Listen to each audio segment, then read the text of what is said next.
Aujourd'hui, nous vivons dans une ère où le monde change à un rythme époustouflant. Les nouvelles technologies, l'intelligence artificielle, la réalité virtuelle, les réseaux sociaux et les crises mondiales, tout cela nous force à réfléchir. L'humanité prépare-t-elle elle-même le terrain pour la plus grande épreuve dont le prophète Muhammad, que la paix et les bénédictions d'Allah soient sur lui, nous a avertis? Nous parlons du Dajjal, le faux Messie, dont l'apparition sera l'un des plus grands signes de l'approche du jour du jugement. Le prophète, que la paix et les bénédictions d'Allah soient sur lui, a dit: Il n'y a eu aucune fitna, épreuve, tribulation, depuis la création d'Adam jusqu'au début de l'heure qui soit plus grande que la fitna du Dajjal. Hadith rapporté par l'imam Muslim. Ces paroles montrent que l'épreuve sera si dangereuse que les croyants ne pourront tenir ferme qu'avec l'aide d'Allah. Le Dajjal viendra avec la tromperie, des miracles et une puissance qui égareront des millions de personnes. Des années de tromperie avant le Dajjal. Les hadiths disent qu'avant son arrivée, il y aura des années de tromperie où les mensonges deviendront vérité et la vérité sera rejetée. Aujourd'hui, nous voyons cela se réaliser clairement. Les fake news inondent Internet. Les mensonges se propagent plus vite que la vérité. Les personnes honnêtes sont qualifiées de menteurs, tandis que les trompeurs sont élevés au rang de héros. Le monde plonge véritablement dans une ère où la vérité est déformée et la justice est renversée. La technologie comme outil d'illusion. Autrefois, les gens ne pouvaient imaginer comment le Dajjal pourrait montrer des miracles aux masses.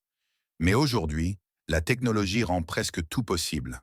L'intelligence artificielle peut créer des vidéos et des voix qui n'ont jamais existé. Une personne peut voir et entendre quelque chose qui n'a jamais eu lieu. La réalité virtuelle et augmentée efface la frontière entre le réel et l'illusoire.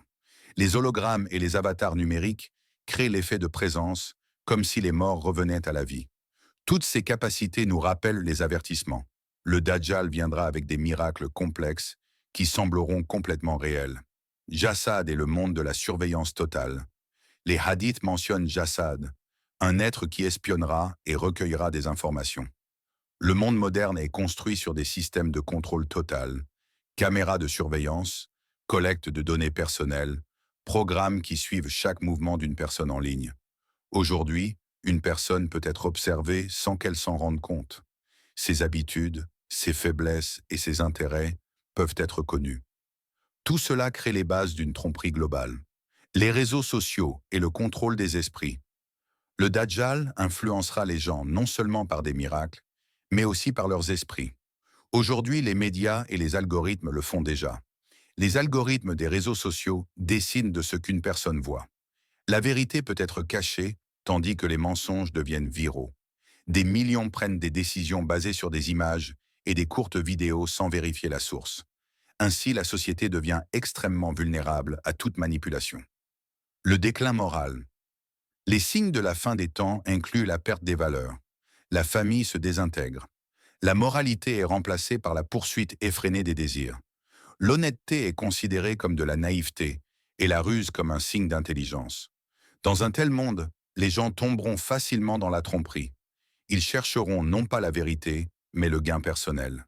Et quand le Dajjal viendra en promettant du pain, de l'eau et de la richesse, beaucoup le suivront. Pourquoi les gens le croiront-ils? Le prophète, que la paix et les bénédictions d'Allah soient sur lui, a dit que le Dajjal aura avec lui un paradis et un enfer, mais son paradis sera en réalité l'enfer, et son enfer sera le paradis. Aujourd'hui, nous voyons déjà comment le mal est enveloppé dans un bel emballage. Le poison est vendu comme du bonbon, et le vice est présenté comme la liberté. Les gens croient à l'image plutôt qu'à l'essence. De la même manière, dans l'avenir, des millions croiront ce qu'ils voient de leurs yeux, mais n'utiliseront pas leur intellect et leur cœur. Comment se préparer? Le prophète, que la paix et les bénédictions d'Allah soient sur lui, nous a laissé des instructions claires sur la façon de se sauver de la fitna du Dajjal. Renforcer l'iman, la foi. Seule une foi ferme en Allah aidera à résister à la tromperie. Réciter régulièrement la sourate Al-Kahf. Sa lecture protège du Dajjal. Rester loin de lui. Même une personne à la foi forte peut être éprouvée si elle le rencontre. Faire constamment des doigts en demandant à Allah la protection, le prophète, que la paix et les bénédictions d'Allah soient sur lui, nous a enseigné une supplication spécifique contre la fitna du Dajjal. Aujourd'hui, l'humanité entre pas à pas dans une ère où la réalité se mélange à l'illusion. Le monde est préparé pour des épreuves que les générations précédentes n'ont jamais connues. Et peut-être devons-nous maintenant nous accrocher encore plus fermement à la foi, au Coran et à la Sunna du prophète. Que la paix et les bénédictions d'Allah soient sur lui. Car la fitna du Dajjal n'est pas seulement son arrivée, c'est la préparation même du monde à une tromperie massive. Seuls ceux qui restent avec Allah pourront tenir ferme.